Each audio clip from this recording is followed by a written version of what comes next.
Hi friends, welcome to episode 51 of the Quirky Monday Craftcast. My name is Kalisha and you can find me anywhere online as Nadira Tani. I'm coming to you as usual from my home in Central Florida, and today is Tuesday? Yes, Tuesday, August 21st. So, of course, if you're a returning viewer, welcome back. And if you're a new viewer, thanks so much for giving me a shot. I have a few little crafty bits to share with you guys today and a tale of woe. But we will get to that soon enough. Was there anything else I wanted to say at the top of the episode? No. Let's go ahead and get into the crafting. I do have some finished objects. The first being dun, dun, dun, the rolled cuff socks are finally done. Like, these were on my needles for way too long. I got tired of them. I was so over it. But funny thing, evidently I can't count. If you follow me on Instagram, you would have already seen this. But I knit the second sock longer than the first by like 5 rows. And I mean, you can't really tell on the sock blocker. You can't tell at all. Well, you can tell a little bit right there. But it's not that big a deal. But just the fact that I was so over knitting them, like I wanted them to be done, and managed to knit them longer. Like, where is the justice? Where is the justice? But yeah, so they're done. This top color here is Red Heart, Heart and Soul in the Sorbetto colorway, and the purple is Loops and Threads. Why can't I remember anything today? Loops and Threads Sockies in the Grape Soda colorway. So just a regular vanilla sock pretty much, except for instead of a 2x2 rib, which I normally do for the cuff, I did a folded cuff. And that is something that I don't think I'm going to be doing again. Actually, I want to do one more folded cuff because I want to do a picot edge, like a picot edge cuff. So there's going to be that folded edge. But I think for the rest of sockdom, I will be doing my regular 2x2 ribbing because I like how it works. It doesn't take forever, and yeah. So I'm glad that these are done. Oh, I didn't finish telling you my specs, just in case you're new and you don't know how I knit my socks. 64 stitches on a 2.25 millimeter needle. After whatever I decide to do for the cuff, the leg I tend to do 60 to 80 rows, depending on how tall I want the sock. The heel is a short row wrap and turn heel down to 10 live stitches. And then the foot length on mine, I do 72 rows. And I feel like that's super specific, but it fits. So whatevs. So 72 rows on the foot. And then the toe that I do is a rounded toe that I modified to fit my foot. So there they are. I am so glad they're done. I'm probably going to wear them to work today just to, like, because I can't have nothing new. That's exactly why I'm going to wear them, because Kalisha can't have nothing new. Also, this is how much yarn was left over from the Sorbetto colorway. This was all done with 150 gram ball. And I forget how much this is. I think it's like 5 grams, maybe. So this would be like the perfect amount if I was doing like a Cozy Memories blanket or something like that. But I'm not. So, little bit of yarn. So that's that finished object, which so glad to be done with. So the next 2 finished objects are both sewing. I will show you the one that was like a work in progress last week. It's my mini hoodie. And let's grab it. I actually finished it yesterday. I decided not to do like the 3-dimensional bow thing that I was talking about because that was gonna be the most. So here it is, my upgraded thrifted mini hoodie. I added in the sleeve panels because even though the size says large, I'm a non-believer. So yeah, and I guess I could, no, I'm not putting it on because I'll mess up my hair. I will insert a picture of me wearing this so that you can see how the new sleeves fit, and I really like it. Yeah, I just need to send it through the wash so that this fabric like softens up, but boom, I cannot wait for it to cool down enough not for me to wear this outside and not have a heat stroke. And then I'm gonna go to like downtown Disney. It's not called downtown Disney anymore. What's it called? Disney Springs. I'm gonna go to Disney Springs and I'm gonna wear this around and I'm gonna be like, don't nobody have a hoodie like me. Don't nobody have a hoodie like me. Sorry guys.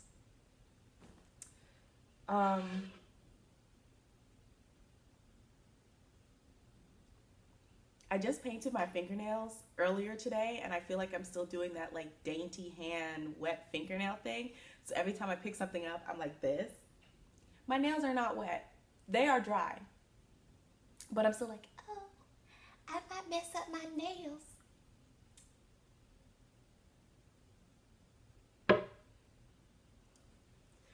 The next finished object I have is the knit dress that I made from the Dress Express pre-cut dress kit.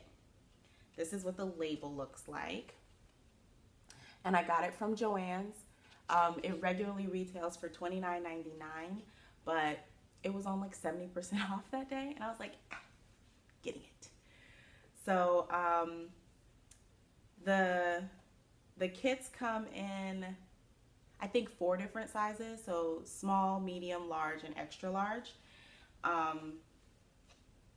It comes with the pre-cut front panel and back panel, the binding, and the instructions. So yeah, I will say when I was sewing this together, I was following the instructions and they weren't difficult to follow, but there were a couple things that it was just like, when I was reading them, I'm like, wouldn't it make more sense to do it this way as opposed to the way they wrote it? Because it was a little bit like, that kind of doesn't make sense, guys, but whatever. I made the dress and it's super comfortable, and it wasn't, okay, it was a little bit scary to sew with the knit fabric because this fabric is like super stretchy. So I was just like, oh my gosh, this is gonna come out looking like a potato sack, and but okay, let me scoot up so you can see this because I am so proud of this, y'all, like ridiculously so. So this is the top of the dress. Look, I look so profesh. We're not gonna talk about this part right here where obviously I can't drive a straight line. Whatever. But this is the dress, just super simple, just shift dress, right? And it's, oh my gosh, so drapey, it's so light, so comfortable. I will say I did get bored when I was sewing this, and after I sewed up like the whole like neck and armholes, oh, there's a piece of thread I need to cut. Anyway, sewed up the neck and armholes, and then sewed the sides, and then you're supposed to like hem the bottom, and I was like, I don't feel like doing that, so I just used that fusible stitch witchery, and I ironed it down. I am gonna go back and sew an actual hem like when I feel like it, but holy cannoli, this dress is so comfortable. Like, I will be making more of these, and I love the length of it, the fit of it. Oh, hello. I love the length of it, the fit of it. It's just so like right on. And what I decided to do before I sewed it together, I laid out the pieces on this this white bulletin board paper. I forget what it's called, but I got it from like the teacher section in Joann's. It was just a roll of white paper. And I traced out,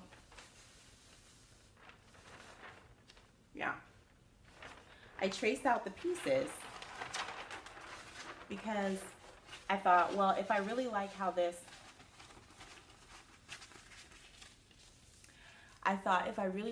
dress fits, then I want to be able to recreate it.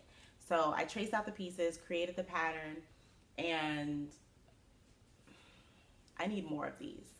Like, my next plan is to make a black one, because I figure it comes down like just to my knees, or maybe a little bit below my knees. You would have seen pictures. But I want to make a black one because I figure I can wear that black one and like leggings, and I can wear that to work. Even though like I work in a portrait studio and I'm like crawling around and stuff all day, like I feel like that would be super comfortable. Yeah, we'll see. Or I can just make colorful ones and that be my off day uniform. Either way, Kalisha's gonna make another one of these dresses. Kalisha loves these dresses. I don't know what took me so long to jump in the knit pool, but I'm in there now and I'm super excited about it. So thumbs up for that. I am looking for a dupe of this. So just in case you don't want to buy like this express kit or whatever, and you just want to like pick your own fabrics and make your own dress, I can find something that's similar to this style. I'm going to look at Joann's to see if I can find something like in their patterns that they have, because they have like the big 4 patterns. And I'm also going to look on Pinterest. If I find anything, I will link it below so that if you want to make this dress, you can. Or you can just go buy the kit. Do what makes you happy on the inside. So that's everything for my finished objects. And we're going to go into works in progress. The first work in progress that I want to show you is actually the Hongdae top by Trish Young.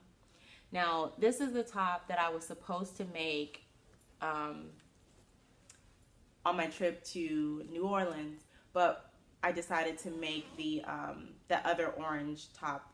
I'll put in a picture so you can see what I'm talking about.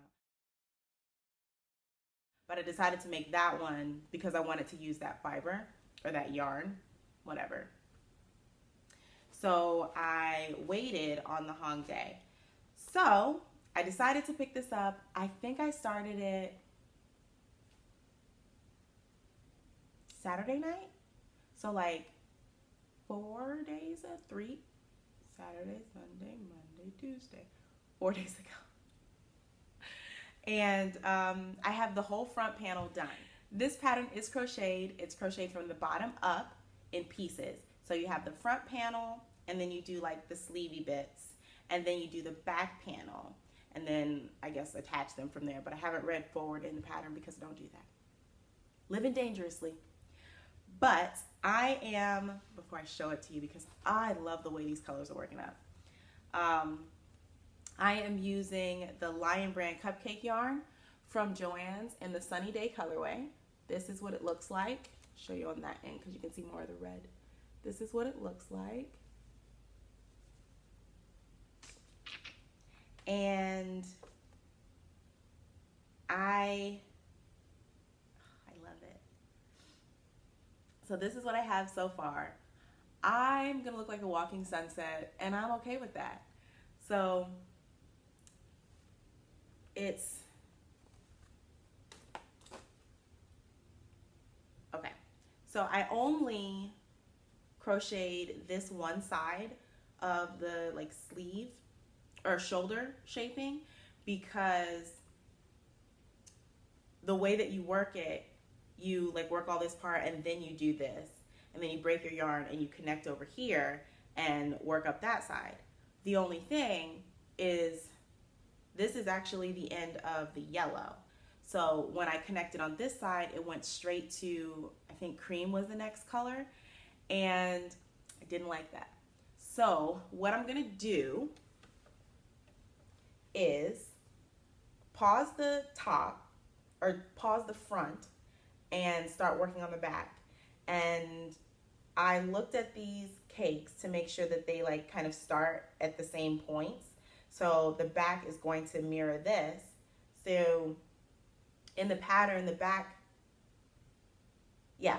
panel, you only work to the row. You don't do any shaping. So what I figure is it's gonna follow the same color progression. So I should end up with enough yellow on this ball to do this shoulder. I hope that all made sense. I think it did. In a nutshell, we're doing a whole bunch of crazy yarn management. But I really like the way these colors are blending into each other. Like, it's not abrupt at all. So that's super cool. And then this lace pattern is awesome. Oh, look, my nails match. So look at that pattern. So yeah,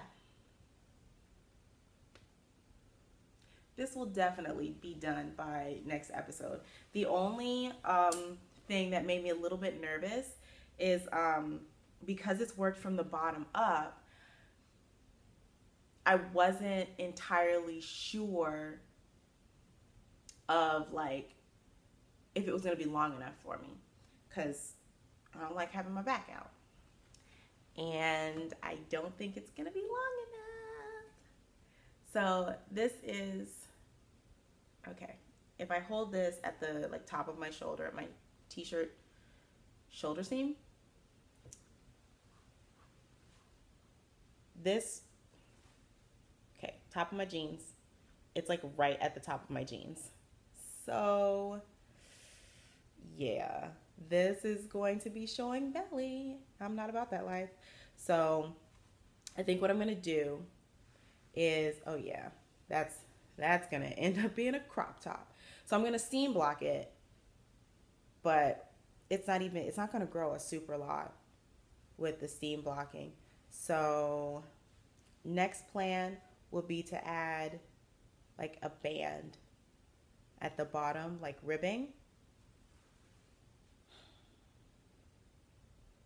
Yeah, I think that's what we're gonna have to do, because if it's too short, I'm not gonna wear it. And I hate the idea of making something, like spending all this time making a thing, only to not wear it because it's not long enough. So if I do, not if, I am going to add that extra. Let's see what colors are left in there.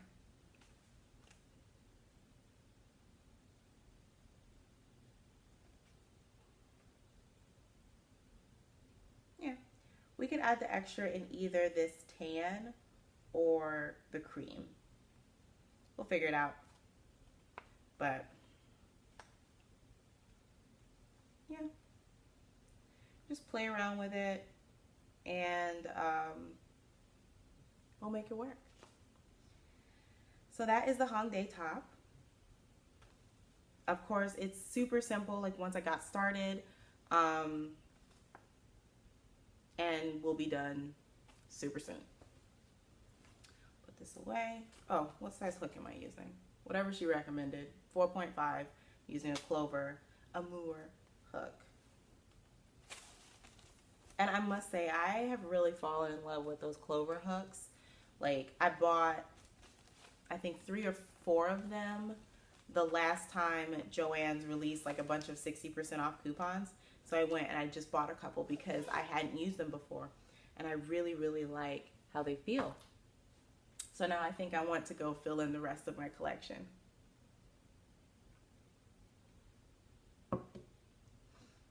I put too much sugar in my tea. It's like juice.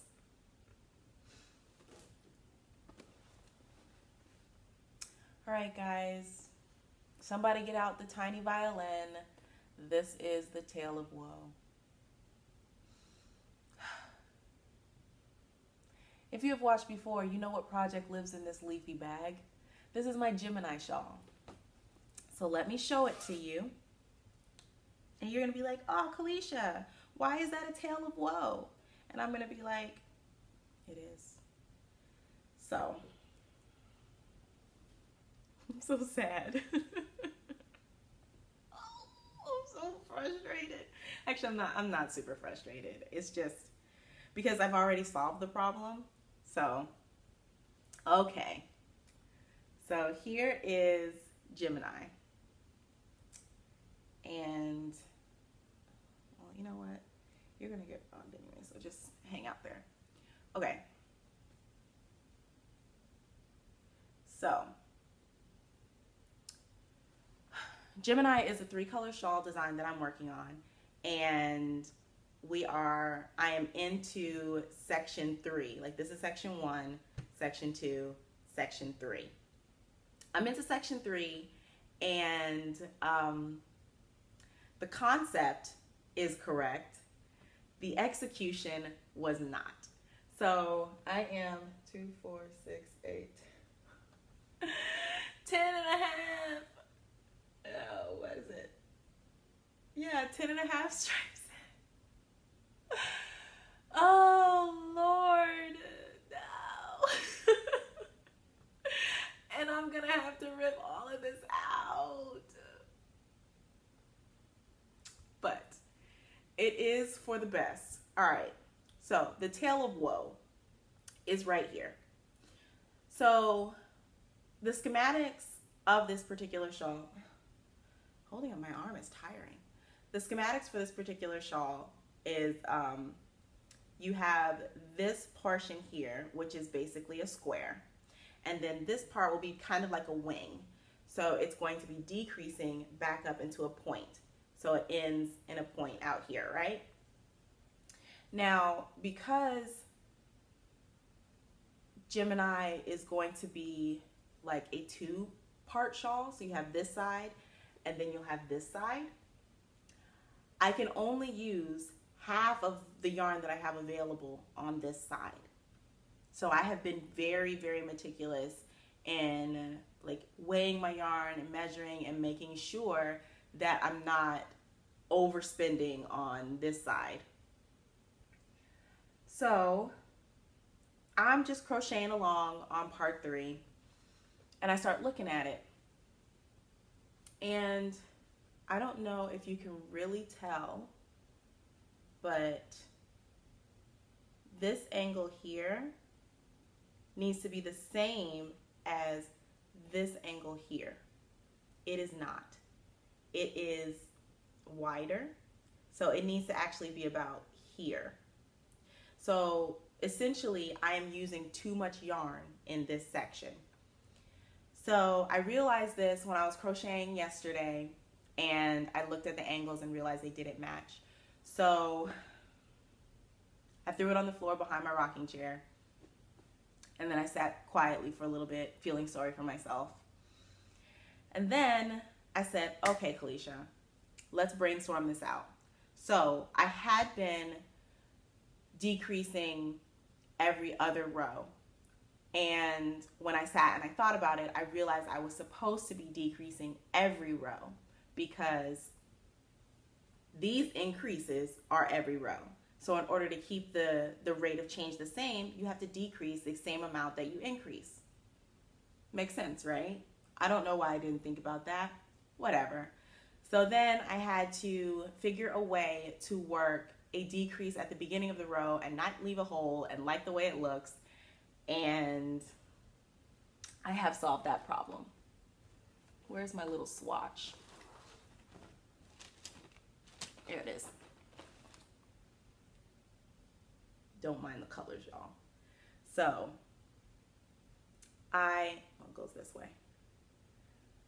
I have solved my problem. So I found a way to do, of course, I have the decrease at the end of the row, and then right in the next row, you decrease at the beginning of the row, and that made the decrease edge a lot sharper. So super happy about that. I guess it's a tale of woe because I have to, not I guess, it is a tale of woe because I have to frog out 10.5 stripes of singles fingering weight yarn. That's a whole lot of crochet, y'all. That's a whole lot of crochet.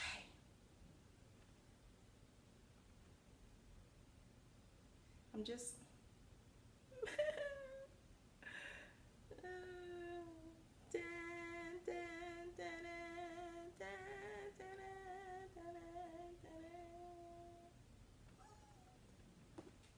so yeah, I am going to finish ripping this out and then get back on crocheting it the proper way. And yeah, so there's only the 3 parts to the section that I'm going to be working on. And once I have those 3 parts finished, like crocheted and worked, then I can actually start writing the pattern, and then I can do the second side from my pattern, and we'll be like going. But I was like worrying, like, oh, is it going to be big enough? Guys, this little bit here is enough to cover me.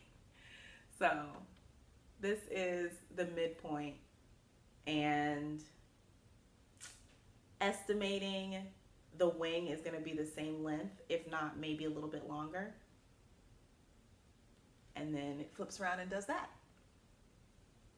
So I will run through the colors real quick. This light color is Corn Silk by Birch Hollow Fibers. This darker yellow is Frank Ochre by Malabrigo. And this like variegated red folly color is Crumble by Madeline Tosh, and this is Tosh Merino Light. So they're all singles yarns. So this is just Birch Hollow Fibers single. The Malabrigo is Machita, I think, and then Tosh Merino Light. Yeah, and I had my stitch, a progress keeper, so you can see how much progress I made since the last time you saw. This is where we were last time. And yeah, so 2 steps forward, 1 step back. And the most appropriate progress keeper, can you see that? It's this Gemini. Yay! I love it. Gemini is one of my favorite constellations. I love their story. And yeah.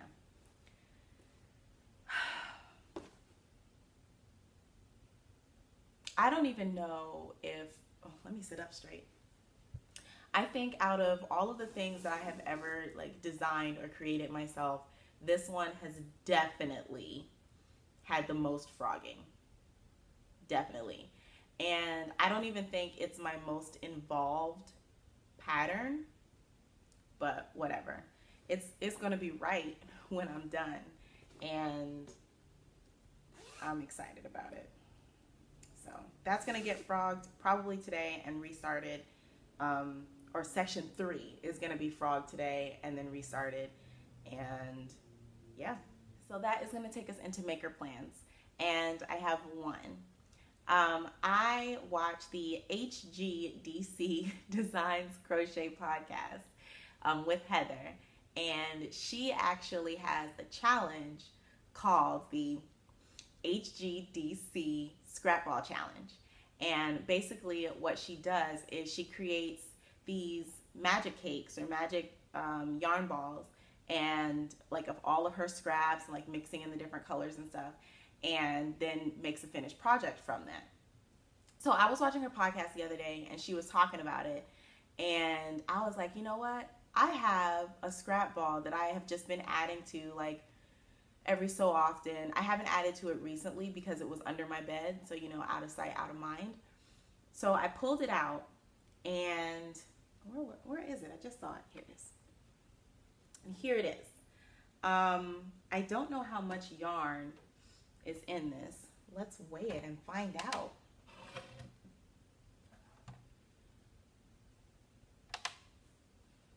This is, and it's all worsted weight yarn, 250 grams of worsted weight yarn. So whenever I finished a project, I would like take the ends, tie it on there like with like a little magic knot and roll it around the ball. The swatch that I did for figuring out my Tale of Woe was actually from that ball. So I'm going to undo this and tie it back on there. But so Heather's scrap ball challenge is just that. Like make a scrap ball, use up all of your teeny tiny scraps, like tie them all together, and use that to create something new. So I was thinking that what I was gonna do is maybe make a sweater out of this one. I know it's gonna look completely crazy, but it kind of reminded me of that scrappy sweater that Mrs. Weasley wears in Harry Potter. And I thought like that could be kind of fun, like to just start a sweater. And I think I would do it crocheted, and I think it's gonna be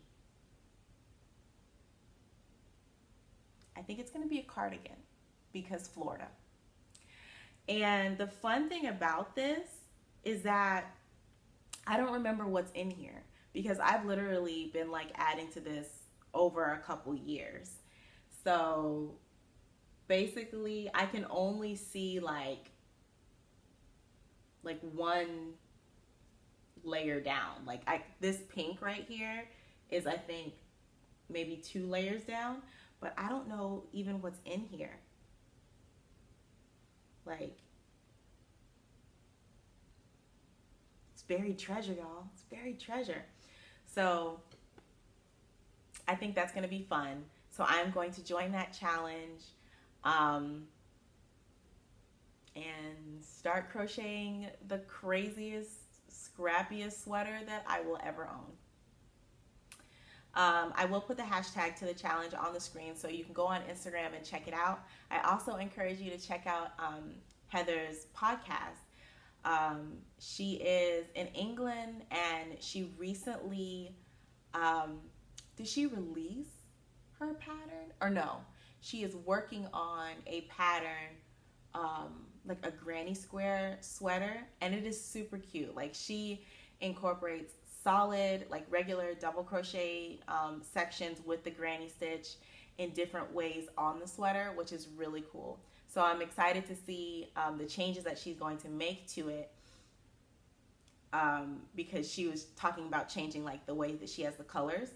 So I'm excited to see how that's going to look. She also does a lot of like design herself, and she's getting into releasing patterns. So she definitely is one that you guys should check out. I think that's it. That's all I wanted to say about the scrap ball challenge. Now that this is back in the forefront of my mind, I'm going to put this scrap ball like somewhere where I can see it so that I can be adding other yarns to it. Now, I don't have a lot of worsted weight projects on the go right now. Well, obviously, I only have a DK weight and a fingering weight project on the go. But what I think I'm going to do is go through my stash, see if there's anything, like any small balls of yarn, and add those in. So there's that. And yeah, that's my only that's my only maker plan. And we'll go into stash positions. And I have 2. One of them is a stitch dictionary. Now, stitch dictionaries are like definitely something that you want to have at least one good stitch dictionary if you want to like design your own patterns or create different looks or just have like a wealth of stitches at your fingertips. It's nice to have one. I have probably 7, but they're all different. And before I buy one, I do flip through it to see if it has different stitches. So it's just really having one really, really big stitch dictionary. That's what I'm going with. That's my story and I'm sticking to it. So this is my new book. It is Melissa Liebman's Indispensable Stitch Collection for Crocheters, 200 stitch patterns in words and symbols. And what I really liked about this one, of course it has just like the regular like little basic stitches that you see, but this one has a lot of different lace and shell stitches that I hadn't seen before. I'm actually really excited about this one. It's called Argyle Shells. Like, look at that. That's really cool. So, and then Rose Trellis is right next to it. So I really like the stitches that this one particularly has. So it definitely, like in flipping through this, it was making me want to abandon everything I'm currently working on and try something new. Don't worry, I'm not gonna do that. But yeah, so I got this with a 60% off coupon, so thumbs up to that.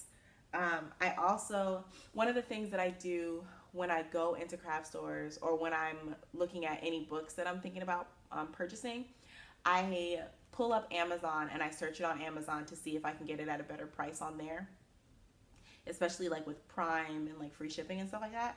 But the 60% off coupon was a better deal, so I went with that. And I'm excited to have this in my crochet library.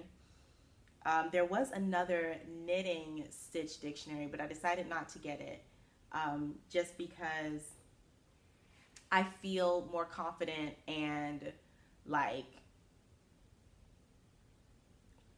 confident, creative, and like free in crochet because it's my first yarn language. So eventually I will start building up my knitting stitch dictionaries, but right now crochet is my thing. So yeah, so there's that. That's the only stash position that I purchased. The other stash position is actually shopping my stash. So I was looking for black yarn yesterday, which I don't have any of. I don't understand how this happened. How do I not have one ball of black yarn? Like this, there has to be a ball of black yarn in that room somewhere and I just overlooked it because I don't understand how I could be sitting here with no black yarn. Did I give it away? Like, what did I do? Anywho, while I was looking for the black yarn, I came across this. Now, I can't tell you when I purchased this yarn, but I remember doing it. This is Bernat Multi-Ply. And what colorway is this? It's the Highway colorway. I got this from Joann's like a month of Sundays ago on clearance for $1.97, and I bought 2 of them. So this is what it looks like.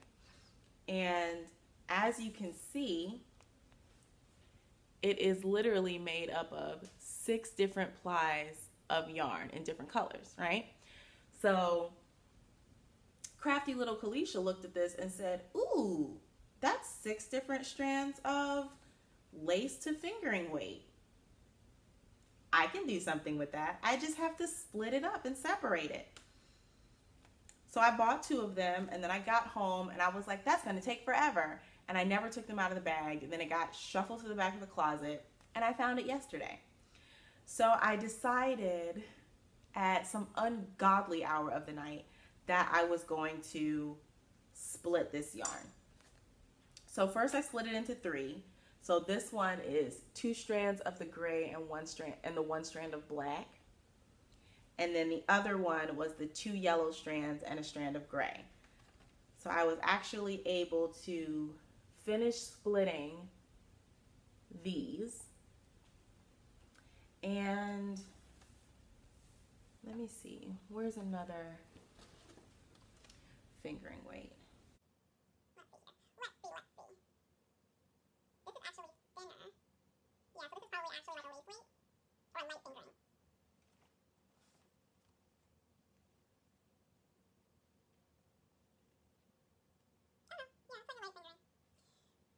Okay, so this is like a light fingering weight, and it's 100% acrylic. So I don't entirely know what I'm gonna do with this. I know that when I purchased this, I was just getting into like sock knitting. So this was probably about 2 years ago that I bought this. And I was like, ooh, that's the size yarn that you make socks out of. But didn't really think about the fact that it's 100% acrylic. I don't know if that's really gonna matter because I have made socks from the wool-like yarn, and that's acrylic and nylon. So I think I'm gonna try to make a pair of socks out of this. So, oh, I also didn't weigh it to see how much each one is.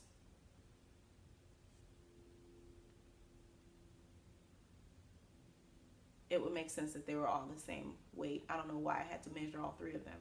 But it's coming up as 17 grams.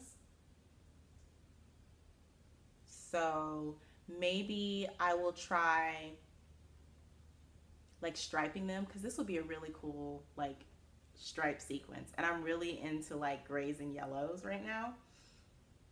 So yeah, I think that's what I'm gonna do.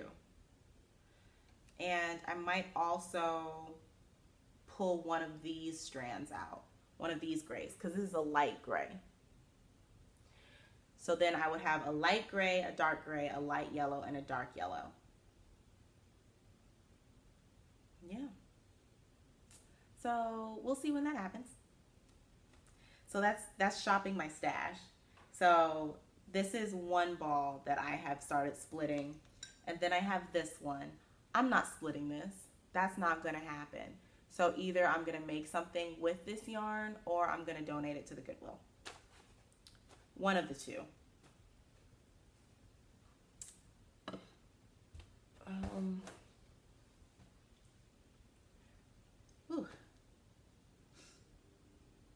I guess like the last stash position, it's not even a stash position because a shirt's not a stash position. I bought this shirt from this this site called A House Called Hugh, and it says, "Sisters, how y'all feel? Brothers, y'all all right?" And this is a quote from the beginning of, is it Tyrone? Like Erykah Badu's live recording of Tyrone. I think so.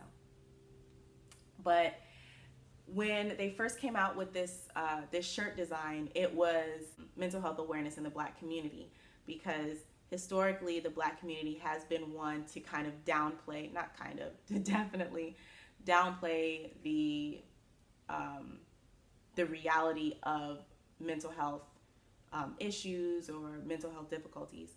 So it's called the Mic Check shirt, and it's the makers intended it to be kind of like a reminder to check on each other. So they recently had a sale, and I was like, oh, a shirt that I want, and it's on sale. Win. So yeah, and it's super comfortable. I'm gonna link their website and their Instagram down below. So if you're interested in getting anything like this, they do like a lot of like Black cultural references. They do enamel pins, t-shirts. I'm pretty sure there were some mugs on their site, like different things like that. So definitely go check them out. I thumbs them up. And yes, that is everything for the crafty content, for what I've been making and stuff like that. I don't know, I feel like my arms are losing control right now. So we are gonna go into black fibers, black threads. And y'all, first, I want to share something with you guys that happened after my last podcast. Side note, thank you guys so much for your kind words and your encouragement and, you know, all the positive energy that you guys sent me after that last podcast. I know I was like really down. I wasn't really down. I was just not on top of my emotions like I need to be. Like, yeah. So with myself, I tend to be very hyper aware of how I'm feeling. And if I start feeling down or if I start feeling off balance or anything, I do a whole lot of like checking in with myself. Like, hey, what's going on? Why are you feeling this way? Is there anything you can do to change it? Blah, blah, blah. And I try to really stay on top of it. But of course, you know, every so often, it just gets overwhelming. And that's definitely the kind of few days that I was having last week when I filmed and I shared that podcast. But it just, you guys were so like amazing and so like uplifting, and I am just so blessed to have you guys in my life. So thank you so much. Like I say, like every episode, thank you for being a part of my universe. Like, thank you for lifting me up. So hugs. But what I wanted to share with you guys was an email that I received. So last week in Black Fibers, Black Threads, I spoke about some Black designers, and one of them I spoke about was Tammy Gore. And she actually watched the episode and sent me like such an encouraging email about sticking with designing, because I was lamenting about not being motivated or losing my motivation when it came to writing patterns and stuff like that, and like doing like the admin-y part. And it was such a surprising email to receive, because I never expect anybody to like say anything to me. But she was just like, you know, really encouraging me to stick with it. If this is something that I want to do and this is something that I want to share with the world, to go ahead and do it, and to make it, to stay on myself, but also be kind to myself with it, because you don't want to lose the joy in that creativity, like in that creative process that you have. So I really, really appreciated her reaching out and sending me that wonderful message. And she also gave me a copy of her Milu shawl, and it is it's the one that my friend Akira was making, where she was learning all the different like color work techniques and stuff like that. So I have never done any knitting color work, and the Milu shawl is definitely going to be my first foray into knitted color work. So pray, church. So yeah, so I was just blown away by that email, and it was just kind of like a kick in the pants, but also a like, you can do this. I love our community, guys. I do. But anyway, so that was just something I wanted to share in reference to last week's Black Fibers, Black Threads. But this week's Black Fibers, Black Threads is, I'm not highlighting specific makers or creators this week. What I am going to do is point you guys in the direction of what is becoming a massive list of Black knitwear designers and crochet designers. So on Instagram, I follow Jeanette Sloan, and in the wake of the diversity hashtag and basically the call for awareness and representation in the crafting community, she put out 2 posts. One of them said, how many black hand knitwear designers can you name? And how many Black crochet designers can you name? And she specified in her caption that she was looking for, you know, people who design patterns or who have work that they put out like that, not necessarily people who just do like finished objects. And of course, people started commenting. And when I saw it, I've been keeping a list like in my notebook. And so I put all of the people up that I had, you know, that I've come across. And it's growing and growing. And I saved both of those because I really want to, one, be able to share other people with you guys. And two, I want to be able to support them myself. So it's really important to know, you know, who they are and where to find them.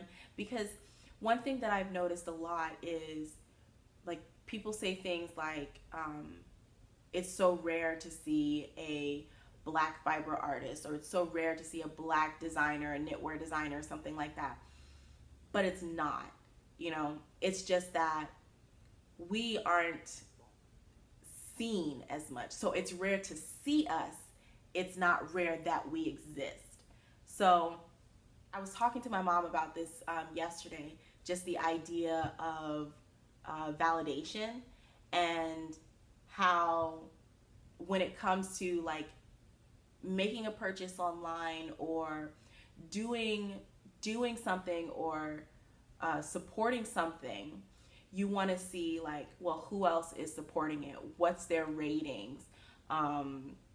What do their reviews say? And the thing that kind of, I think, almost hurts some like Black designers is that when you go and we finally do find each other, or we see someone who's coming out there or being shown, they may not have a lot of reviews because they're a smaller designer, or people aren't aware of them, so there's nobody reviewing their work, or there's nobody talking about their work, or there's nobody like showing their work. So it's definitely something like that's an aim that I have added to my reason for being here. You know, I want to be able to, you know, like share other people with you guys. And one of the things that I feel is really cool is, as I'm getting more comfortable in this area, in this arena or this sphere, I see people like following my Instagram or subscribing to my YouTube channel, and that just makes me want to be like, okay, well, who else can I talk about? Like, who else can I bring along with me? Like, who else can I introduce you to? Like, hey, go look at this person. Like, I told my mom, I said, you know, it's all well and fun to like show you guys, oh, these are the socks that I knit today, or this is the dress that I sewed today. But at the end of the day, I want to be able to pull my community with me, you know? So I am going to do it like a direct link to both of Jeanette's pictures. So if you are on Instagram, you can go see them. I definitely recommend going through those tags or the comments and looking at these different designers, because there are so many amazing designers doing awesome things, and I just want everybody to get shined on, you know? I also saw this morning that Lorna Hamilton-Brown, who is someone that I've spoken on here about multiple times and who you should definitely go follow on Instagram, because she is pushing this representation thing and I love it. But she put out a call for other Black podcasters. So there is a comment list that's happening below that picture of people saying, I have a podcast, or this is someone you can check out, and she's keeping a list. So we are building basically a directory of Black creators, Black content creators, pattern writers, designers, indie dyers. And about the indie dyers, someone did comment on Jeanette's picture saying, hey, can you put up one for Indie Dyers, because I'm looking for people to collaborate with. And actually, I do need to go back and reply to that comment, because I also have a list of Indie Dyers, y'all know. So I am loving seeing this community building that's happening, and it's just making it feel like our voices are being heard. You know, our voices matter, our designs, our creativity matters, and it's creating this representation that just warms my heart, in the way of looking back on younger Kalisha, who spent so much time looking online and looking around for someone who wants to do these creative things that also looks like me, you know? So it's just the existence of this burst of representation is validating to me as a maker, and it makes me feel like the people coming up behind us, you know, they're going to be able to be in a creative arena where no matter what you look like, you will be represented, you will be seen. So I love what's happening right now in the maker community, and it's making me so happy. So yes, so that is my Black Fibers, Black Threads blurb. Go check out the post that I'm going to put down below. If you don't follow these ladies, definitely follow them. They are putting out, you know, representational content so much, and they are also uplifting other makers, which I love. And also check out those comment threads to discover new designers that you may not have heard of. If there is someone that you like, you know, follow them, subscribe to their channels, share their work, so that that word of mouth and that acknowledgement gets out there, that validation for what they do as valuable, worthwhile, beautiful, like, additions to the crafting conscience is put out there. So that's your homework. So yes, that's everything that I wanted to talk to you guys about today. I really appreciate you guys being here. I hope you have a wonderful week. As always, thank you so much for being a part of my universe. Bye.